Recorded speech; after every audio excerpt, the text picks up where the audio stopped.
जय जय रघुवीर समर्थ. शुका सारिखे पूर्ण वैराग्य जाचे, वसिष्ठा परिज्ञान योगेश्वराचे. कवी वाल्मिका सारिखा मान्य ऐसा, नमस्कार माझा सद्गुरु रामदासा. मला वाटते अंतरित्वा वसावे, तुझ्या दासबोधासित्वा बोध व्हावे. अपत्या परी पाजवी प्रेम रसा, महाराजया सद्गुरु रामदासा. जय जय रघुवीर समर्थ. मी नीला अभ्यंकर आणि दासबोधावरती या दुसऱ्या दिवसाला आपण आता सुरुवात करणार आहोत. मी एकदा माझ्या एका मैत्रिणीकडे गेले होते आणि बेल दाबायच्या पूर्वी घरातून एक संवाद ऐकला. तिचा मुलगा तिला म्हणत होता, आई इतक्या शिबिरांना जातेस, दासबोधाच्या परीक्षा दिल्यास, ज्ञानेश्वरीच्या परीक्षा दिल्यास, पण मला असं वाटतं की तुझ्यात काही बदल झालाच नाही. जशी तू पूर्वी होतीस तशीच तू आज आहेस. हे सगळं ऐकल्यानंतर मी पण अंतर्मुख झाले की सगळ्या ह्या वाचनाचा, सगळ्या ह्या श्रवणाचा जर काही आपण उपयोग करून घेतला नाही तर काय. आणि हा सगळा भाग समर्थांनी या दुसऱ्या दशकामध्ये दिला आहे, त्याचं आज आपण मनन चिंतन करणार आहोत. दासबोधातला पहिला दशक हा स्तवनाचा, तर दुसरा दशक हा लक्षणांचा आहे. फार महत्त्वाचा दशक आहे. 10 समासांपैकी 5 समासात त्यांनी चांगली लक्षणं सांगितली आहेत, तर दुसऱ्या 5 समासात त्यांनी वाईट लक्षणं सांगितली आहेत. दुसऱ्या दशकातील पहिला समास हा मूर्ख लक्षणांचा, तिसरा कुविद्या लक्षणांचा, 5वा व 6वा रजोगुणाचा व तमोगुणांचा आणि 10वा पडतमूर्ख लक्षणांचा आहे. आणि या 5 समासात त्याज्य अवगुणांचे म्हणजे अनित्याचे वर्णन समर्थाने केले. माणसाने आपल्यातील अवगुण दोष टाकून द्यायचा प्रयत्न केला पाहिजे. त्याच वेळेला सद्गुण आणि सत्प्रवृत्तींचा अभ्यास केला पाहिजे. म्हणून समर्थांनी दुसऱ्या समासात उत्तम लक्षणं, 4थ्या समासात भक्तिनिरूपण, 7व्या समासात सत्वगुण वर्णन, 8व्यात सद्विद्या आणि 9व्यात विरक्ती लक्षणं सांगितलेली आहेत. संकेत कोपरीमध्ये म्हटलं आहे की अनित्य निरसन तरीच नित्याचे अपरोक्ष ज्ञान, अनित्य कळावे प्रयोजन द्वितीय दशकाचे. दुसरा दशक हा आत्मपरीक्षणाचा दशक आहे. संपूर्ण दासबोधाची मांडणी एखाद्या शिल्पाप्रमाणे आहे. एखाद्या दालनातून दुसऱ्या दालनामध्ये प्रवेश करावा असं आहे. कृतज्ञतेचा पहिल्या दशकानंतर श्री समर्थ सांगतात की तुमचं जीवन बदला. प्रथम तुम्ही आध्यात्मिक व्हा, नवे नवे माणूस व्हा. आणि म्हणूनच दुसरा दशक हा लक्षणांचा, आत्मपरीक्षणाचा आहे. संबंध दुसरा दशक हा स्वतःच्या उन्नयनाचा आहे. उद्धरेत आत्मानात्मानम असं गीतेत सांगितल्याप्रमाणे मीच माझा मित्र, मीच माझा शत्रू. समर्थ म्हणतात की स्वतःच्या जीवनाची जबाबदारी स्वतः घ्या. तुम्हीच तुमच्या जीवनाचे शिल्पकार आहात. जीवनाला आकार देण्याचे काम तुम्हालाच करायचे आहे. ऐक शिष्या सावधान, आता मी भविष्य सांगेन. जया पुरुषाशी जे ध्यान, तयासी त्याची प्राप्त. जे ध्येय डोळ्यासमोर ठेवाल तेच तुम्हाला प्राप्त होईल. किती संपत्ती मिळवायची हे तुझ्या हातात आहे. किती शिकायचं हे तुझ्या हातात आहे. भगवंताची प्राप्ती करायची हेही तुझ्या हातात आहे. म्हणूनच आपण मुलांना सांगतो की कराग्रे वसते लक्ष्मी, करमध्ये सरस्वती, करमूले तू गोविंद, प्रभाते करदर्शनम.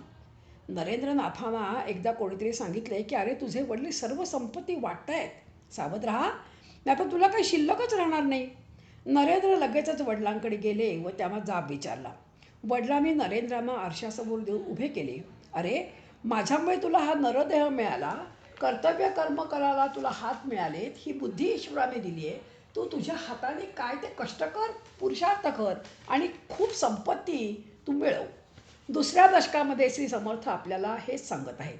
माझ्यातले उत्तम गुण मी शोधून मूर्ख गुण शोधून काढून टाकले पाहिजेत.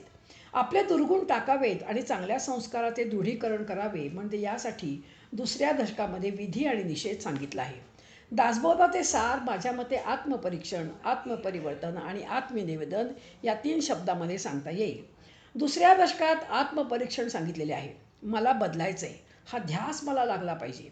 तिसऱ्या दशकामध्ये आत्मपरिवर्तन आणि 4थ्या दशकामध्ये आत्मनिवेदनाबद्दल सांगितले.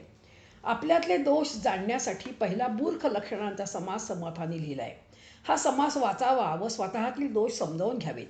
जीवनात शुद्धता, व्यवहार चातुर्य संपादन करण्यासाठी मूर्ख लक्षणांचा त्याग केला पाहिजे. दुसरा समास हा उत्तम लक्षणांचा आहे.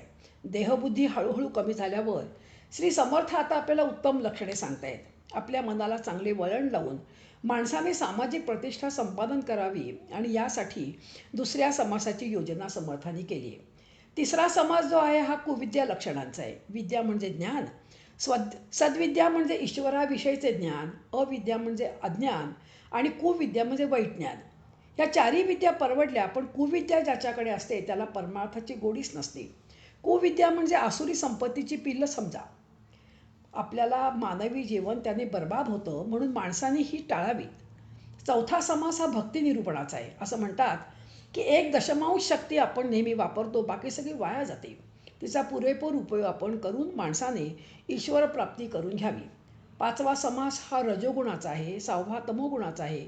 सत्वगुणाचा 8वा समास आहे. भगवंताने निर्माण केलेली सृष्टी त्रिगुणात्मक आहे. रजोगुणी क्रियाशील, तमोगुणी हा स्थितिशील असतो. परमार्थिक व्हायचे म्हणजे सत्वगुणी व्हायचे, बाकी 2 गुण कमी करण्याचा प्रयत्न करायचा आहे. त्रिगुणांचे प्रापंचिक रूप शबल, तर पारमार्थिक रूप हे शुद्ध असते. 8वा समास हा सद्वद्या निरूपणाचा आहे. ओवी 4 ते 10 ओव्यांमध्ये सद्गुणांच्या अशा जोड्या आहेत की ज्या कधी आपण एकत्र पाहतच नाही. या समासात समर्थाने सांगितलेल्या ह्या अर्थाच्या अशा ओव्या आहेत. आदर्श पुरुषाची लक्षणे इथे सांगितली आहेत. 9वा समास हा विरक्त लक्षणांचा आहे. वैराग्य संपन्न झाल्या वाचून परमार्थ साधत नाही, असा अलिखित नियम असल्याने समर्थाने विरक्त लक्षणांचा एक समास पूर्ण लिहिला आहे. कर्म बंधनकारक नाही आहे बरं का, पण फलाशा त्याची बंधनकारक आहे. हेच ह्या समासात समर्थांनी आपल्याला सांगितलं आहे. समाज सुधारण्याची व चारित्र्य संपन्न माणसे तयार करण्याची जबाबदारी या विरक्त पुरुषांवर असते. या दशकाचा शेवट पढतमूर्ख लक्षणांनी केलेला आहे. मूर्ख आणि पढतमूर्ख यांच्यात फरक आहे. मूर्ख हा अज्ञानी, तर पढतमूर्ख हा लबाड असतो. समर्थ म्हणतात एक वेळ मूर्ख परवडला, पण पढतमूर्ख हा महाभयंकर असतो. पढतमूर्खांची संख्या ही वाढता कामा नये, असे समर्थांचे स्पष्ट मत आहे. दुसरा दशक हा कॅरेक्टर बिल्डिंग करणारा आहे. आपल्यातील माणूसपणा जागवण्यासाठी 5 उत्तम गुणांचे समास समर्थांनी लिहिले, तर दुर्गुण कोणते आहेत हे जाणून त्यागण्यासाठी 5 समास लिहिले आणि याप्रमाणे या समासाचा अभ्यास करून आत्मपरीक्षण प्रत्येकाने करावे असे समर्थ सांगतायत. एखादा शिल्पकार असतो आणि तो रस्त्याने जाताना एखादा दगड घरी घेऊन येतो आणि त्या दगडातून नकोता भाग काढून टाकून सुंदर मूर्ती बनवतो. हे जे संत असतात त्या संताला सुद्धा आपल्यातला माणूस जागवायचा असतो, आपल्याला उत्तम माणूस करायचा असतो. आणि म्हणून समर्थाने पढत मूर्ख, मूर्ख, कविद्या लक्षण जे समास आहेत ते आपल्यातला नकोतलो भाग काढून टाकण्याकरता लिहिलेले आहेत. आपण हल्ली जगभर व्यक्तिमत्व विकासाची अथवा प्रशिक्षण देणारी अनेक शिबिरे होतात आणि या शिबिरात जे काही सांगतात ते सर्व समर्थांनी 400 वर्षापूर्वी या सर्व लक्षणांच्या समासात सांगितलेलं आहे. मोठमोठ्याने हसणं, खिदळणं, हावरटासारखं जेवणं, लोक जिथे बसतील तिथे जाऊन आपण लोळणं, मोठ्यांच्या ओळखी सांगून मिरवणं, रस्त्याने खात खात जाणं, फाजीलपणे अंगविक्षेप करणं, मुखदुर्बल असणं, नको तिथे बडबड करणं, घरी वाघ पण बाहेर शेळीसारखं वर्तन, सर्वांसमोर दोन्ही हातांनी डोकं खाजवणं, आमंत्रण नसता समारंभात जाणं इत्यादी मूर्ख लक्षणं समर्थांनी सांगितलेली आहेत. ती माणसांनी त्यागली पाहिजेत. व्यावहारिक जगात त्याला फार महत्त्व आहे बरं. कसं बोलावं, कसे बोलू नये, असे त्याचेही मार्गदर्शन समर्थ आपल्याला करतायत. 88 ओव्यांच्या समासाचे चिंतन मात्र सगळ्यांनी नेहमी करायला पाहिजे.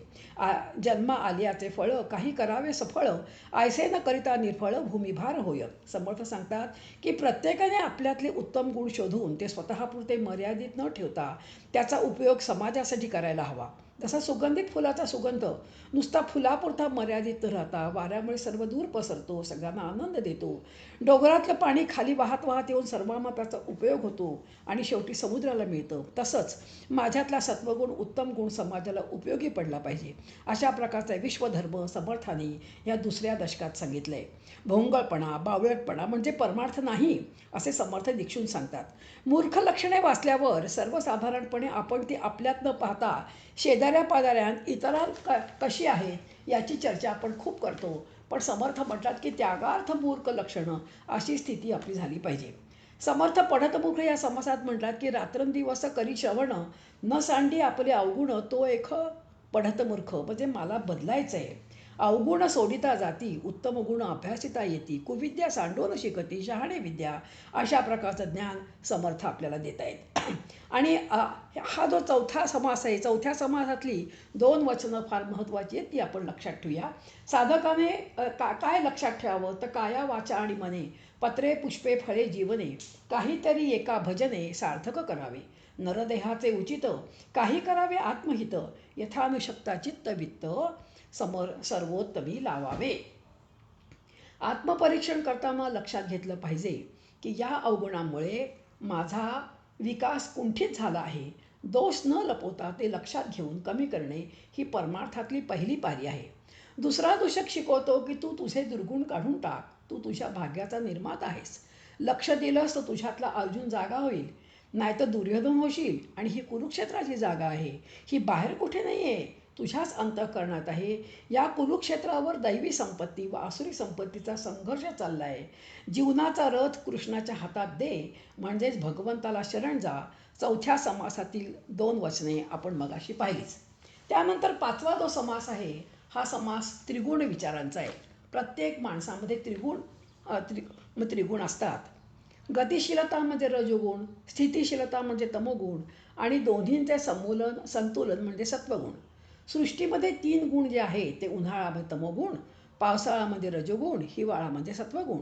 जीवनात 3 गुण आहेत, 3 देव आहेत, 3 देवी आहेत.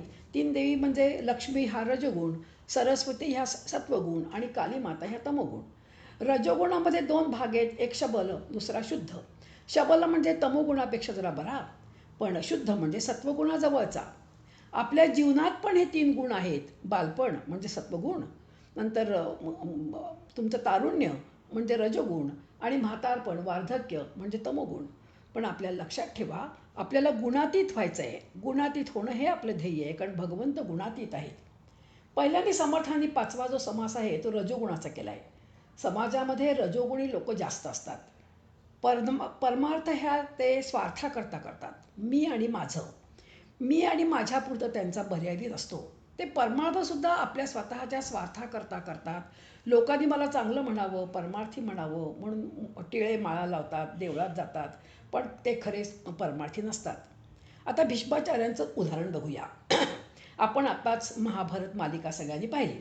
भीष्माचार्य हे सेनापती होते आणि एकट्याने लढूनही जिंकले असते, एवढे शूरवीर होते. पण स्त्रीशी लढणार नाही त्यांची प्रतिज्ञा असल्याने शिखंडीला पाहून धनुष्यबाण त्यांनी खाली ठेवले, हे सगळ्यांना माहितीच आहे. कारण त्यांची प्रतिज्ञा अशी होती की मी स्त्रीशी लढणार नाही. त्यांनी जन्मभर हस्तिनापूरचं हित पाहिलं, पण शेवटी मी आणि माझ्यात अडकली, देह पडला. खरं म्हणजे सेनापती असताना त्यांचं हे वागणं योग्य आहे का? या उलट शिखंडीला पुढे ठेवून जेव्हा लढणं हा धर्म आहे का, असा जेव्हा कृष्णाला प्रश्न विचारतोय, त्यावेळेला अर्जुनाला कृष्ण म्हणतायत, अरे विराटासाठी लोकमंगल व्हावे म्हणून या इच्छेने जर का तू वागला असतो तो धर्मच आहे. हा झाला तुझा सत्वगुण, हा झाला तुझा धर्म. कृष्ण म्हणजे विराट, जले विष्णू, पृथ्वी विष्णू, कणाकणात तो आहे. पाण्याचा दुरुपयोग, हवेचं प्रदूषण हा धर्म नाही, हा अधर्म आहे. आणि याला तमोगुणच म्हणतात. कोणालाही त्रास देणं, कोणाचाही अपमान करणं हा झाला तमोगुण. म्हणजे इनडायरेक्टली आपण देवालाच त्रास देतोय, लक्षात ठेवा. कर्णाला सूर्याने सांगितलं होतं की तुझ्याकडे कवचं कुंडलं मागायला इंद्र येईल, तू ती देऊ नकोस. पण तरी माझी प्रतिज्ञा आहे ती खरी करावी. हा माझ्यासारखा दानशूर कोणी नाही, हा जगामध्ये मला मिरवाला बरं, हा झाला रजोगुण. आणि त्यामुळे त्याने ते आपली कवच कुंडलं आणि इंद्राला देऊन टाकली. आणि त्यानंतर जेव्हा लढायला सुरुवात केली तेव्हा घटोत्कचाला मारल्याशिवाय जिंकणं शक्य नाही. आणि त्यावेळेला कारण त्याला इंद्राने ब्रह्मास्त्र दिलं होतं आणि त्यांनी ते अर्जुनाला मारायला म्हणून जपून ठेवलं होतं. आणि त्यावेळेला हा दुर्योधन येतोय, तो म्हणतोय की तू ते ब्रह्मास्त्र मार, नाहीतर आपण जिवंत राहणार नाही. असला हा घटोत्कच आहे, तो मला मी मारणार नाही, कारण मी अर्जुनाकरता ठेवलं आहे. तेव्हा तुम्हाला मी राजा आहे आणि तुला राजा कोणी रे बनवलं. आणि अशा प्रकारे त्याला दुर्योधनाने त्याला रागवलं. हे झालं मूर्ख लक्षण आणि हा झाला तमोगुण. म्हणजे तमोगुण हा जो असतो, हा तमोगुण कधी वर काढतो सांगता येत नाही. तमोगुण म्हणजे देवाची जो जो जो सतत देवाची निंदा करतो, जो अशाबद्ध अघोरी असतो, जो संतसंग त्याला कधी आवडत नाही, मरा आणि मरू द्या हा त्यांचा तमोगुणी लोकांचा मंत्र असतो. हाणामारीचे चित्रपट त्याला खूप आवडतात. दहशतवाद हा तमोगुण. औरंगजेबाने 1,000च्या वर देवळं फोडली, हा झाला तमोगुण. हिंदूंची कत्तल केली, हा झाला तमोगुण. इंदिरा गांधींच्या वधानंतर हजारो शिष्यांची कत्तल, चेटकी विद्या, जारड बरड केला, हा झाला तमोगुण. त्यामुळे तमोगुण अंगामध्ये असला तर तो काय करतो, माणसाला अगदी अधोगतीला नेऊन पुस्त करतो. लक्षात ठेवा, आपण रोज जेवतो त्याच्यावर सुद्धा अवलंबून असतं बरं. हा जो सत्वगुणी माणूस असतो त्याला अगदी साधं जेवण, चमचमीत, नंतर मसालेदार आवडत नाही. रजोगुणी जो असतो त्याला फरसाण किंवा भजी किंवा अशा प्रकारचं चमचमीत जेवण आवडतं. पण जो तमोगुणी असतो त्याला शिळं पाकं, 2 दिवसाचं उरलं सुरलं हे खायला आवडतं. सत्वगुणी जो माणूस असतो तो कपडे कसे घालतो, तो पांढरे फिक्या रंगाचे. जो रजोगुणी असतो तो भडक रंगाचे. आणि सगळ्यांना आकर्षित करून घेण्याचं काम जो असतो, जे कपडे असतात ते तमोगुणाचे. सत्वगुणांचा जो समास आहे, हा समर्थांनी 88 ओव्यांचा मोठा सुंदर समास आहे आणि तो लिहिला आहे. वृत्ती सात्विक असावी. वेळ पडल्यास तमोगुण रजोगुण बाळगावा लागतो. मुलगा चोरी करून आल्यानंतर तुम्ही सत्वगुणाने त्याच्याशी गोड बोलून चालणार नाही, परंतु तो अभिनय असावा. रजोगुण तमोगुण हा थोडक्यात थोडा असावा, पण माणसाने सत्वगुणच अंगी असावा, अंगी बाळगावा. हा खूप सुंदर समास आहे. मध्ये मध्ये ह्या समासाचं नेहमी सगळ्यांनी काय करावं, तर वाचन करावं. जसे राम कृष्ण सर्व संत जे आहेत ते ते तमोगुणी किंवा रजोगुणी नसून सत्वगुणी असतात. तेवढ्या कामापुरते फक्त ते रजोगुण पत्करतात. ईश्वरावरती प्रेम अधिक, परमार्थाची खूप आवड, परोपकाराची तातडी, प्रपंच दाईसारखा करणारे आणि परमार्थ आईसारखा करणारे, अनासक्तीने प्रपंच करणारे ते सगळे सत्वगुण आहेत. प्रपंच मुळीच नासका, विवेके करावा नेटका, नेटका करिता फिका होत जातो. दानधर्म करायला सत्वगुणाला फार आवडतं. आलेल्या पैशावर लक्षात ठेवा, सर्वांचा वाटा आहे बरं. सगळ्यांना वाटून आणि जे उरेल ते आपण स्वतः करता वापरावं, अशी ज्याची भूमिका तो आहे सत्वगुण. सामर्थ्य असतानाही, आपले बरोबर असूनही जो दुसऱ्याला क्षमा करतो तो सत्वगुण आणि तेच खरे दान. सुंदरसिंह सोळंकी हे MP चे राजे होते. त्यांच्याकडे एकदा कविभूषण बिदागी भरपूर मिळेल ह्या आशेने खरं म्हणजे गेले. खूप कविता म्हणून झाल्या. राजे खूप खुश झाले आणि त्यांनी एक ताटभर आणि भरपूर बिदागी दिली. आणि देताना काय म्हणाले, की माझ्या इतकी बिदागी तुला अगोदर कधी मिळाली नसेल आणि पुढेही कधी मिळणार नाही. लक्षात आलं कविभूषणांच्या, की दान तर मिळालंय पण त्याला अहंकार आहे, म्हणून तेही म्हणाले, मला हे दान नको. तुम्हाला असा हा माझ्यासारखा दान नाकारणारा कधी मिळाला नाही आणि पुढे कधीही मिळणार पण नाही. असं जे आहे दान, ते दान देताना कसं माणसांनी प्रेमाने दान द्यावं. दुसरं जे आहे ते दुसरं दानाचं मला उदाहरण परवा टी व्हीवरती मी ऐकलं. हृदयनाथ मंगेशकरांनी एक आठवण सांगितली. सावरकरांकडे लहानपणी नेहमी जायचे. जेव्हा लहान होते आणि त्यांनी सहज पाहिलं तर त्यांची नेहमी धोतरं फाटकी असायची, कुठेतरी ठिगळं लावलेली आहेत किंवा त्याला गाठी मारलेल्या आहेत. म्हणून त्यांनी दिदीला, म्हणजे आपल्या बहिणीला सांगितलं, लता मंगेशकरांना, की पुढच्या वाढदिवसाला मला त्यांना धोतर विकत घेऊन दे. आणि म्हणून त्यांनी धोतरची 4 पानं आणि पांढरा शुभ्र शर्टाची चार चार शर्ट होती असं कापड घेऊन गेले.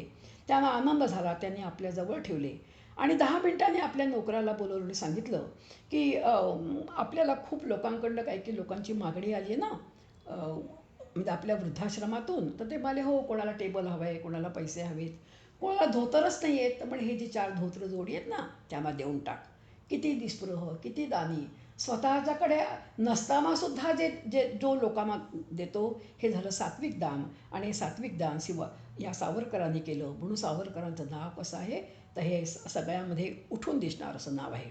पुढे शिवाजीने या कविभूषणांना खूप दान दिलं, दसपट दान दिलं, पण त्यांचा भाव हा अहंकारचा नसल्यामुळे कविभूषणांनी ते दान स्वीकारलं.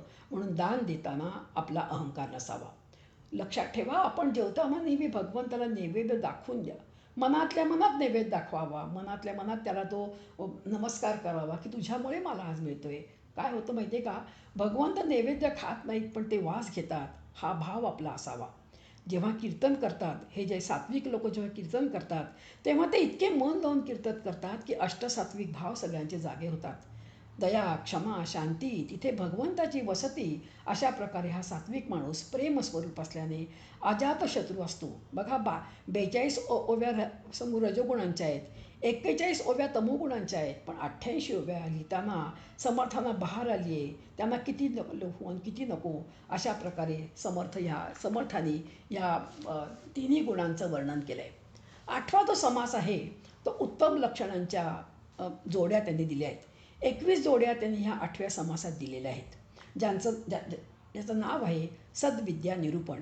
याचं वैशिष्ट्य असं आहे की ओबीच्या प्रत्येक चरणात 2 सद्गुणांच्या जोड्या, अशा सद्गुण आहेत की जे कधी एकत्र आढळत नाहीत.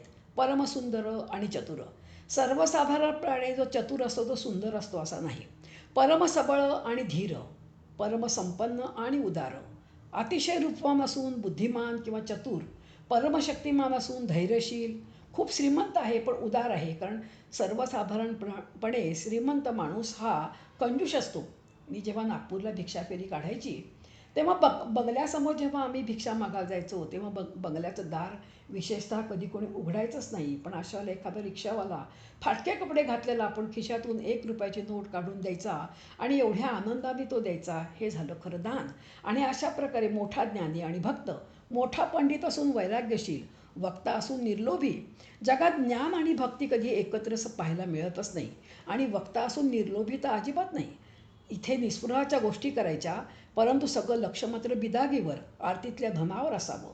परमपूज्य आपल्या म्हणजे आमच्या अक्का वेलणकर, सुनीलदादा चिंचोळकर उत्तम वक्ते पण अत्यंत निस्पृह. त्यांनी कधी पैसे बिदागी देऊन कधीही आपला चरितार्थ चालवला नाही. त्यांनी कधी बिदागी देऊन कधीही प्रवचनं केली नाहीत. मोठा तपस्वी पण अतिशय ज्ञानसंपन्न, सर्वज्ञ आणि सादरता, अशा ह्या 21 गुणांच्या जोड्या आणि समर्थांनी सांगितल्या आहेत. पण सगळ्यात चांगले जे गुण जे असतील तर ते म्हणजे शिवाजी महाराजांचे वर्णन केलेत. भाग्यवंत, जयवंत, रूपवंत, गुणवंत, आचारवंत, क्रियावंत, विचारवंत, स्थिती, यशवंत, कीर्तिवंत, शक्तिवंत, सामर्थ्यवंत, वीर्यवंत, वरदवंत, सत्यवंत, सुकृती, विद्यावंत, कळावंत, लक्ष्मीवंत, लक्ष्मणवंत, कुळवंत, सुचिष्मंत, बळवंत, दयाळू. शिवाजी महाराजांचे गुणगौरव करणाऱ्या असंख्य कविता काव्य आहेत, पण सर्वात श्रेष्ठ हे समर्थांचं काव्य आहे. निश्चयाचा महामेरू, बहुत जनासी आधारू, अखंड स्थितीचा निर्धारू, श्रीमंत योगी. अशा 15 ओव्यांचं पत्र समर्थांनी शिवाजीराजांना पाठवले. श्रीमंत योगी ही समर्थांनी शिवाजी महाराजांना दिलेली सर्वात उत्तम पदवी आहे. वरील 4 ओव्या वाचल्यावर शिवाजी महाराजांचे दिव्य भव्य उदात्त दिव्य म्हणजे आपल्या चरित्र डोळ्यासमोर येतं. आदर्श व उत्तम पुरुषाच्या अंगी असणारी महत्त्वाची सर्व लक्षणे समर्थांनी विशेषण रूपाने मोठ्या चातुर्याने इथे गुंफली आहेत. ही सर्व शिवाजी महाराजांमध्ये आढळतात व ती शोभून पण दिसतात. अत्यंत शूर पण आसक्तीविरहित, बुद्धिमान असून मोठे धैर्यवान शिवाजीराजे होते. राज्यावर अनंत संकटे आली पण न डगबगता धैर्याने लढले.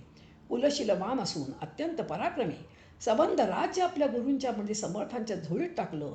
म्हणजे अत्यंत निस्पृह असून विरक्त, सर्व स्त्रियांना मातेसमान मानणारे. उदाहरणार्थ कल्याणच्या सुभेदारांच्या पत्नीला पकडल्यावर साडी चोळी देऊन परत पाठवले. सुखरूप, संतोषरूप, आनंदरूप, हास्यरूप, ऐक्यरूप, आत्मरूप, सर्वत्रांसी, अशा प्रकारचे गुण शिवाजीराजांमध्ये आढळतात. आणि हे सगळे सद्विद्या निरूपणामध्ये समर्थांनी ह्याचं वर्णन केलं आहे. नंतर जो 9वा समास आहे, हा 9वा समास म्हणजे वैराग्य लक्षणांचा आहे. अंतःकरणातील सर्व वासना जेव्हा निपटून नष्ट होतात तेव्हाच तो मर्त्य अमर होतो. विरक्त झाल्याशिवाय परमार्थ साधणार नाही. समर्थाने आपल्या सर्व ग्रंथामध्ये वैराग्याला खूप महत्त्वाचं स्थान दिलं आहे. वैराग्याच्या जोडीला विवेकही हवा बरं का. नुसतं वैराग्य हेकांड पेस आहे असं ते म्हणतात.